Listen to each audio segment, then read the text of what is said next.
The Wild Wild West, gunslingers, cosmic horrors, elder gods, god killers, and buckets upon buckets of blood.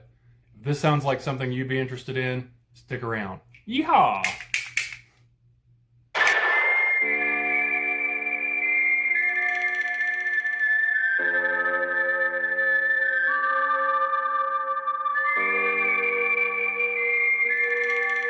What's up, everybody? My name is Brad, and today I'm back with another book review for you guys, and I'm going to be talking about Dust by Chris Miller. This is actually book 3 in the Splatter Western series that's being put out by Death's Head Press. I read book 1, The Magpie Coffin by Weil E. Young. I'll put a link to that review up in the cards. Book 2 is Hunger on the Chisholm Trail by M. Innenbach. I have not read this one yet. I know I read them out of order. Shoot me. It'll be okay. And then here, book 3, Dust by Chris Miller. Real quick, I did want to give a shout out to the cover artist for all these books. And as far as I know, the whole series going forward. And that's Justin T. Coons. He's just been absolutely crushing the artwork for these books. Just the art alone drew me in and made me want to read them before I knew anything about what the books were about. I'm glad that he's doing the whole series. Here's book 2, just how dope and awesome that looks. But I'm glad he's doing the whole series so the aesthetic stays the same, and he definitely needs to win some kind of award for his work on this series. But anyway, let's dive into the review. I'll read the synopsis for you guys real quick, and then get into my thoughts and everything about the book. 1879. An unknown and timeless evil descends on East Texas. James D., bestowed with knowledge from beyond, moves through time and space, pursuing old age horrors and ending their reign. As he seeks the hidden town of Dust to continue his life work, another is hot on his heels and will stop at nothing to rip the divine knowledge from D. As these opposing forces collide, D becomes both hero and villain in his quest against the elders. He doesn't have time to be sorry. There are gods to kill. This book and book 1 and probably the whole series as a whole, I definitely feel like these books were tailor-made and written specifically just for me. The old Wild West setting infused with the mystical and magical, the weird and otherworldly, and you add on top of that the copious amounts of Tarantino-esque violence all wrapped up into one package, and that just makes my black little heart sing with joy. Death's Head Press, they can keep pumping these out until the day I die, and I'm going to devour every single one of them. I'm just absolutely loving these books. So here for this one in Dust, we're following our main protagonist, James D., and he is a god killer, like the synopsis said. He's on this quest, this mission that he's been on for years and years. Not only has he been traveling for a long time, but he's been traveling through a lot of different places, and I'll just leave it at that. But he's on this mission to find this magical, mystical, mysterious town known as Dust. And within Dust resides, right beyond the veil, this evil entity that James is set out to kill. This evil that is growing in Dust, it's building its army, and it is just waiting to break through so it can wreak havoc and destruction and chaos up on the world and basically destroy our world as we know it. And James, he set out to stop this from happening, to keeping it from coming to fruition. One thing I liked about this book is we do have these huge, otherworldly cosmic moments, cosmic horror elements at play, but we also have the human elements, the human horrors and villains. I always like that when you have something huge and that we don't really quite comprehend or understand as a lurking threat, but the immediate threat is the human villains, and I really like that here. There's one in particular really great villain in here that I really enjoyed. But James D's main nemesis is a guy named Gear Dreary.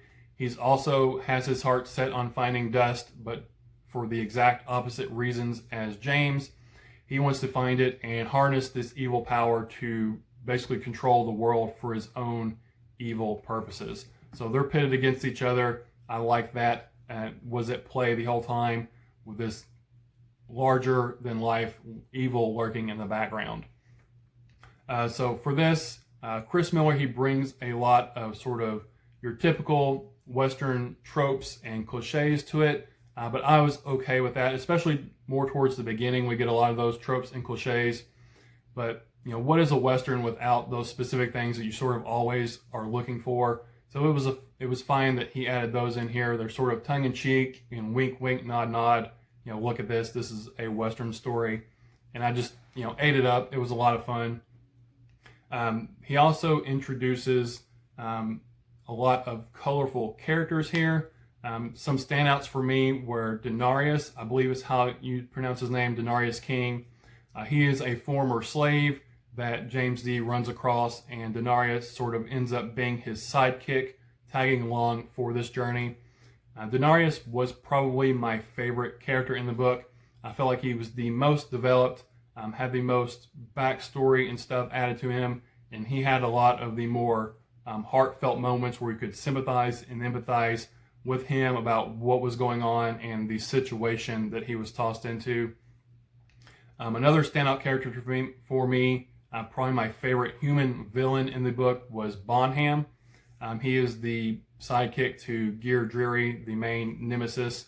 But Bonham was just basically like Terminator. He was quiet, he didn't really say too much, but he was cold and calculating and just this nasty, vile killing machine. And he had some super dope moments in here. Not to get too ahead of myself, but there are lots of moments in the book that sort of played cinematic, epic, slow motion for me, like a John Woo style movie. And there's one moment in particular with Bonham. I'll just say he has a shotgun, and I'll leave it at that. That totally I could see in a movie. You know, the rain is falling. I could see it in slow motion playing in my head, and it was just awesome. But another standout character for me was Agatha Dupree. She's sort of, if this was a video game, she's sort of a quest giver, you know, giving hints and clues as to where the characters need to go. Sort of your wise old crone. She was really cool, and I would love to maybe have a short story or something about her backstory and where she came from. She seems sort of similar to James D. in some ways, has mysterious background. I really like to know more about her. She was a cool character. And then we have James D. himself, our main character. We don't get to learn too much about him. We do get bits and pieces and glimpses of some of his backstory. And it seems like he's from another time and place. I would have liked to have gotten more about his backstory and, you know, his prior dealings with killing other gods and whatnot. And maybe we can get a sequel, not a sequel, maybe a sequel and maybe a prequel to this, and learning and diving more into James D's history and what all has gone on with him to lead him up to this point where we meet him on his trek leading to Dust. So as with the Magpie Coffin, Dust, nearly every page is just dripping with blood and guts and gore. And Chris Miller wrote some truly epic action sequences that for me played out in that slow motion, like I said, John Woo style, very cinematic. I could totally see this being made into a movie or TV show, and I would definitely be in the seat for that. The action here, it's brutal and visceral and just over the top and not for the faint of heart. That's what I like about these splatter westerns. It's a western, but just super violent, over the top. Like I said, Tarantino style violence, just buckets and buckets of blood spraying all over the place and brain matter against the walls. I just eat all that kind of stuff up. Another element I really liked about the book were the cosmic horrors. We sort of have the grander cosmic horror and then these smaller ones that are actually in the town. I liked the way they looked. They were humanoid, but they had been tainted and twisted and violated and mutated. They had some very cool, gross descriptions. They're grotesque and horrific. I really like the way some of them talk. You'll know when you read the book. But I like those, and this book had one of my favorite cosmic horror scenes in it that I've ever read. It's from the person's perspective, and I don't want to give too much away about it, but it's basically looking out into the cosmos and this elder god basically rising up, and just how alien and unfathomable and incomprehensible something like that would be to us. That scene played out really well for me. I really enjoyed that scene. But overall, I like the human villains more. They're just something I can relate to more than some elder god, lurking beyond the veil, although I do like the cosmic horror stuff. The plot here, it was simple and straightforward, but it was super exciting and fun. If I had one nitpick, it would be the dialogue every now and then, especially with Denarius. He's a former slave, and I understand the author wanting to make this feel authentic. It's set in 1897, I think is what I said. But a lot of his dialogue would be, yes, sir, no, sir, please, sir. And that just came off, it was too much. If it would have been done once or twice, I would have been okay with it. It was just done too much, and it sort of got to be a little bit cringy and annoying. But other than that, that's really my only nitpick with it. One other thing I did want to mention is there are some Easter eggs in the book. It does mention the Hunger on the Chisholm Trail and the events that happened in this book, but I didn't feel like I was spoiled because I haven't read this book yet.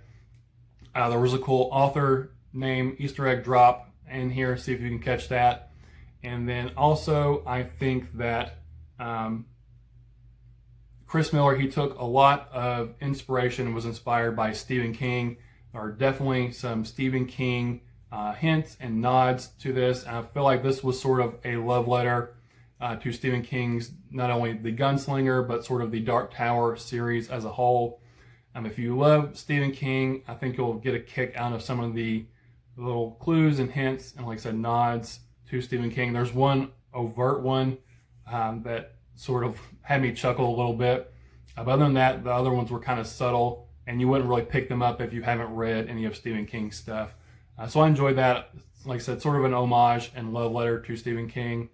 And I would totally love to see, obviously, more from this Splatter Western universe, but more from James D. and his story going forward, all done in that sort of Stephen King type of style, if you will. But in closing, Dust by Chris Miller, it's riddled with savage violence and unfathomable abominations. It seamlessly blends cosmic horror with the gritty Wild West for one hell of an entertaining ride that will leave you dripping with gore by journey's end. This is another win for Death's Head Press in the Splatter Western series. I'm sure book 2, I'll love it as well.